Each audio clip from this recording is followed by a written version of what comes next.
नमस्कार.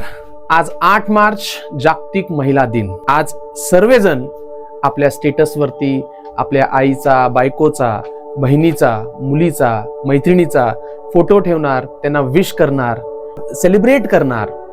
पण उद्यापासून पुन्हा आपल्या रुटीनला लागून जाणार. मग 8 मार्च हा फक्त एक दिवस त्यांचं कौतुक करण्यासाठी किंवा सेलिब्रेट करण्यासाठी एवढ्यासाठीच याचं महत्त्व आहे का? तर मला वाटतं नाही. आज आपण सर्वांनी हा विचार केला पाहिजे की आपण ज्या समाजामध्ये राहतो, जो समाज इतका प्रगत झालेला आहे, त्या समाजामध्ये आज महिलांना समान हक्क आणि तो सन्मान मिळाला आहे का?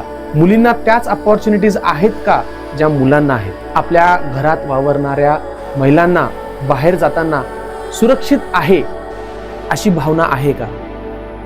तर मला वाटतं खूप सिरियसली या गोष्टींचा आपण सर्वांनी आज विचार केला पाहिजे आणि आजपासून एक पाऊल आपण घेतलं पाहिजे, जेणेकरून पुढच्या वर्षी 8 मार्चला जेव्हा पुन्हा आपण हा दिवस सेलिब्रेट करू, तेव्हा आपल्याला अभिमानाने सांगता येईल की आम्ही काहीतरी पावलं घेत आहोत. तर चला काही गोष्टींवरती विचार करूयात. सुरू करूयात आपल्याच घरापासून. आपल्या घरात कोण कोण असतं? तर आपली बायको असते, आई असते, मावशी असते, मुलगी असते. तर बघा, यांना जी ट्रीटमेंट भेटतीये ती कशा पद्धतीची आहे? तुमच्या डोळ्यासमोर एखाद्या महिलाचा अपमान होत आहे का? जर होत असेल तर तुम्ही त्याच्यावर काही ऍक्शन घेत आहात का? मुलींना जे हक्क भेटायला पाहिजे ते खरंच त्यांना भेटत आहेत का? शिक्षणामध्ये त्यांची प्रगती होण्यासाठी आपण काय पावलं घेऊ शकतो?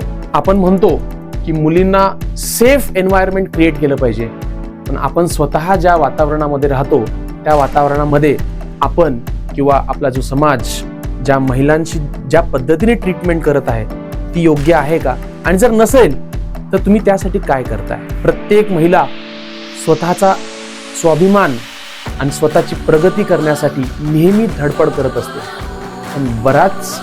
पण बऱ्याच वेळा त्यांना समाजामधून तो सपोर्ट भेटत नाही आणि म्हणून ते मागे राहतात. पण अशा परिस्थितीमध्ये सुद्धा त्या थांबत नाहीत. त्या स्वतःसाठी तर लढतातच, पण स्वतःच्या परिवारासाठी आणि समाजासाठी सुद्धा लढतात. ही गोष्ट आपण कधीच विसरायला नाही पाहिजे. आपल्याला जन्म देणाऱ्या आपल्या आईचा सन्मान, नंतर आपल्यासोबत आपलं आयुष्य स्पेंड करणाऱ्या आपल्या बायकोचा सन्मान, आपल्या मुलीचा सन्मान आणि आपल्यासोबत वावरणाऱ्या सर्व महिलांचा आदर हा आपण ठेवायलाच पाहिजे. देश बदलायचा असेल, समाज बदलायचा असेल तर खूप काही करायची गरज नाही. सुरुवात तुमच्या घरापासून करा, सुरुवात तुमच्या ऑफिसपासून करा, सुरुवात तुम्ही प्रत्येक त्या ठिकाणीपासून करा जिथे तुमच्या सोबत महिला काम करत असतात. चला तर असा समाज बनवूयात तिथे खरंच पुरुषांना आणि महिलांना समान असल्याची भावना निर्माण होईल.